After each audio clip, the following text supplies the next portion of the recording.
Iya, tetapi gini Kak, soal-soal seperti itu kan apa ya? Soal-soal seperti itu kan memang dipancing masuk ke ruang publik. Eh, Katakanlah isu soal kawin anak gitu. Ya.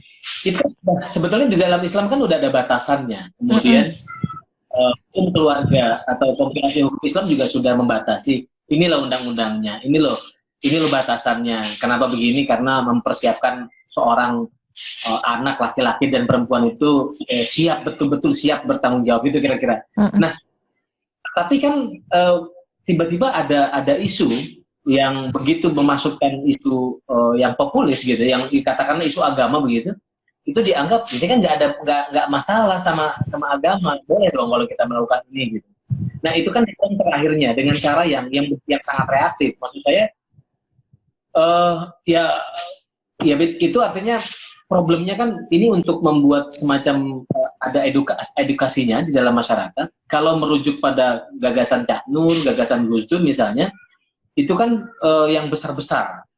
Mm-mm. Uh, Emansipasi soal soal kesiapan tetapi kan perlu ada masyarakat yang mengerti soal soal soal elementer seperti ini Kak. Mm-mm. Mm-mm.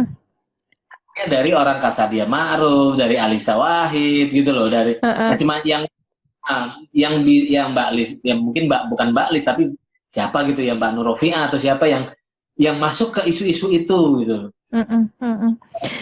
Iya. Iya, tadi udah disebutin Bu Nur Rofiah, panutan kita bersama, Ibu Nur Rofiah tadi udah disebutin.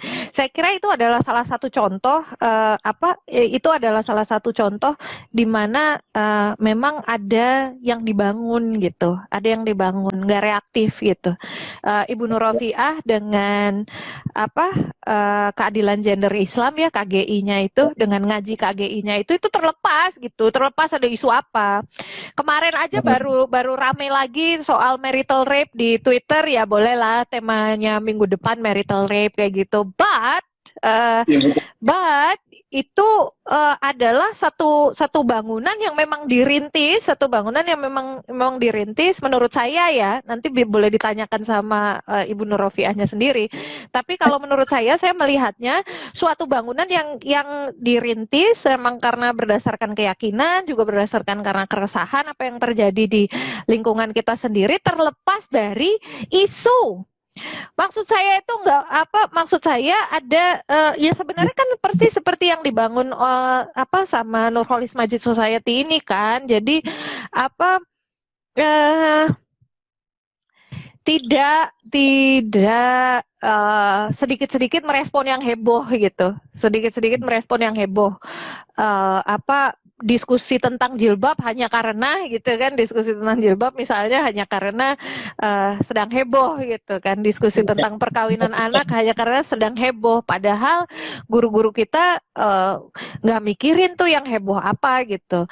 Ini bukan soal sosial media loh ya, zaman dulu juga banyak urusan yang heboh gitu, urusannya urusan politik negara lagi gitu kan, banyak yang heboh gitu, banyak yang heboh, cumannya ada ini gitu loh, ada I don't know, saya kira yang kita rindukan dari gerakan-gerakan anak muda misalnya ya, dari gerakan anak muda, HMI sudah terlalu tua, udah nggak muda lagi soalnya.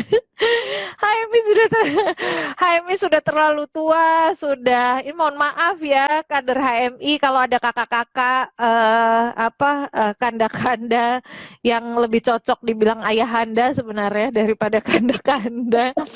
Itu itu apa? Ayahanda. Iya. Uh, HMI sudah tua, HMI sudah berat, HMI sudah berat melangkahnya, dan HMI sudah kebanyakan dosa gitu.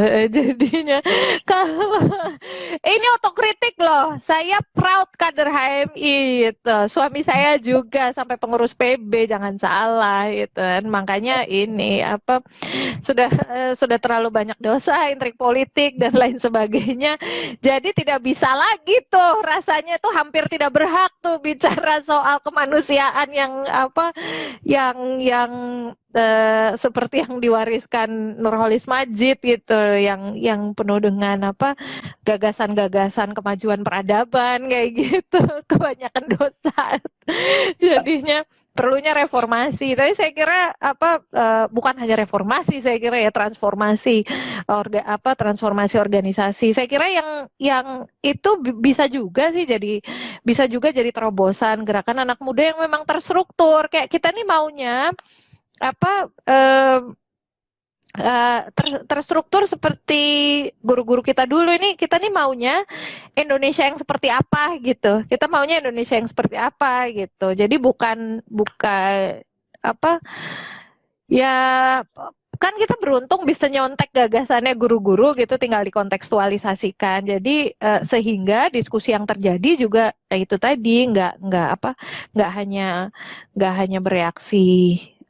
bereaksi isu ya, hanya bereaksi isu. Kemudian juga gerakan-gerakan lain di luar gerakan pemikiran. Saya kira salah satu yang harus kita pelajari dan menurut saya sangat hebat itu ya dari kawan-kawan yang sering kita tuduh sebagai konservatif adalah gerakan ekonominya. Luar biasa. Gerakan ekonominya luar biasa, soliditasnya luar biasa. Bagaimana memberdayakan ekonomi masing-masing ya, yang affiliate gitu ya, yang affiliate secara ideologi, mungkin bukan secara organisasi, tapi affiliate secara ideologi itu luar biasa. Kita nggak perlu pakai nama, nggak perlu tunjuk hidung siapanya, tapi kita tahu. Saya kira salah satu influencer terkemuka khilafah pun itu ya, dan saya sangat salut itu ya. Kita harus terbuka loh. Cak Nur juga mengajarkan kita untuk terbuka, tidak suuzon dan sebagainya. Saya sangat salut bahwa beliau juga punya akun terpisah yang followersnya sedemikian banyak, murni untuk kepentingan bisnis dan endorse gitu. Mungkin kita bisa tertawakan ya gitu. Oh iya nih, jualan ayat-ayat Allah dengan harga yang murah kayak gitu kan, kalau di Quran disampaikannya seperti itu. Mungkin kita bisa tertawakan, tetapi di sisi lain girohnya untuk ekonomi Islam itu satu hal yang kita nggak punya gitu. Satu hal yang kita nggak punya, karena endorse-nya juga bukan produk-produk komersial neoliberal kayak gitu kan. Endorse-nya adalah produk-produk ayam Islami lah, obat masuk angin Islami lah.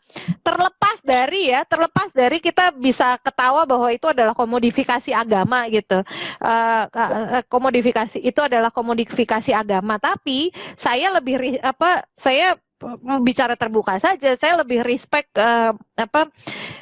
ketika itu digunakan oleh UMKM gitu ya di kelompok tersebut, ketika itu digunakan oleh UMKM di kelompok tersebut, daripada digunakan oleh brand multinasional gitu kan, daripada yang digunakan oleh brand multinasional. Sampo Habatus Sauda, what on earth gitu loh maksudnya. Kayak, atau yang paling jelas lagi, ada satu brand internasional gitu ya, multinational corporations. Ada satu brand multinasional yang bilang susu, saya nggak sebut brandnya ya, susu dengan brand Solihah gitu, susu dengan brand Solihah untuk khusus muslimah, karena muslimah itu kan berjilbab segala macam, kekurangan vitamin D. Coba kan gitu loh maksudnya. Itu adalah jadi kan kalau Cak Nur itu kan mengingatkan bahwa kalau kita bicara togut misalnya gitu ya, orang moderat dan progresif bukan nggak kenal gitu togut, nggak pernah ngomongin aja gitu, nggak dijadikan slogan gitu lawan togut. Tapi Cak Nur kan juga menyampaikan bahwa togut itu adalah segala bentuk penindasan, dan segala bentuk penindasan itu kan tidak selaras dengan kemanusiaan. Sehingga bagaimana kita juga berpikir bukan hanya nih konservatif lawan moderat atau lawan progresif, tapi ada terobosan-terobosan lain mengatasi isu-isu terkait rasisme misalnya. Bagaimana kita bisa jadi Bagaimana kita bisa jadi solusi di tengah ekonomi neoliberal yang makin menghimpit masyarakat.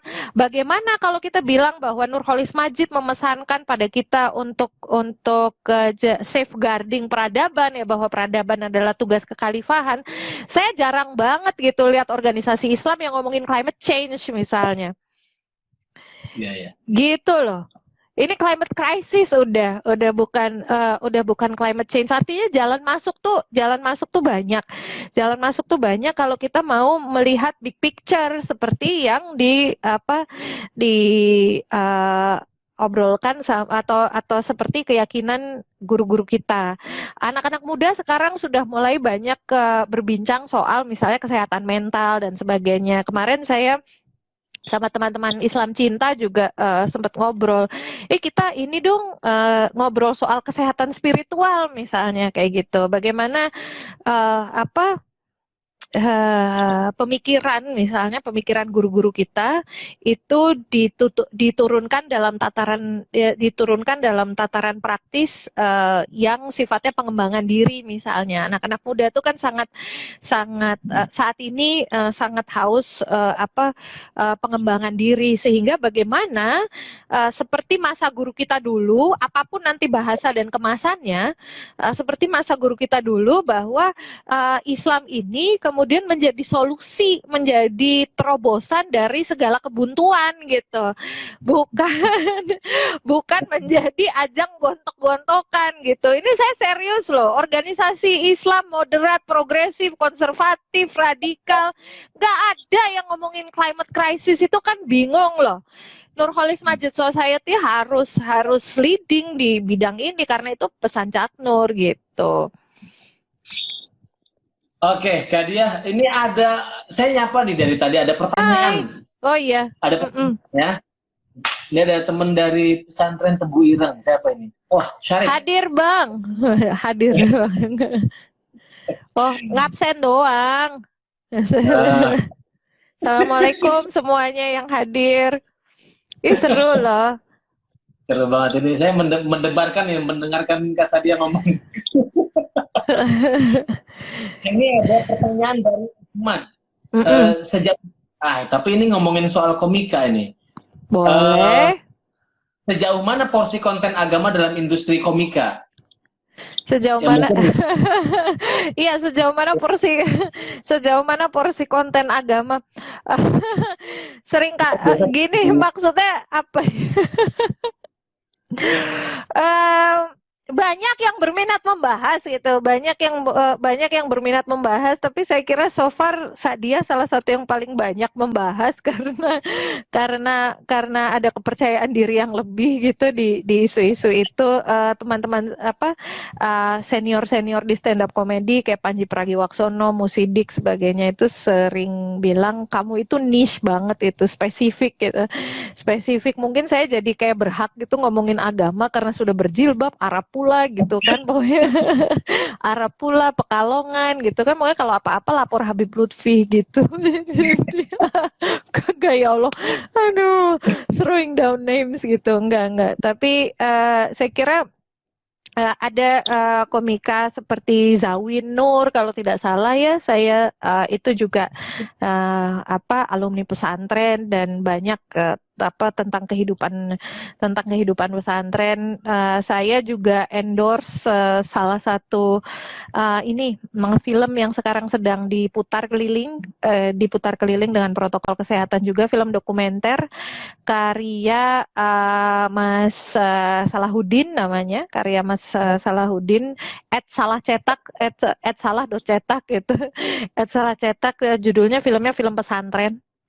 Pesantren, judul filmnya pesantren, bisa dicari akunnya. Itu juga sedang diputar keliling. Banyak konten komedinya juga itu, sebenarnya gini, sebenarnya saya kira satir itu bagian dari tradisi intelektual sesungguhnya gitu. Satir adalah bagian dari tradisi intelektual. Dari zaman ke zaman kita tahu misalnya buku yang terkenal dengan pengantar Allahyarham Presiden Abdurrahman Wahid, Mati Ketawa ala Rusia gitu. Mati mati ketawa ala Rusia. Kemudian itu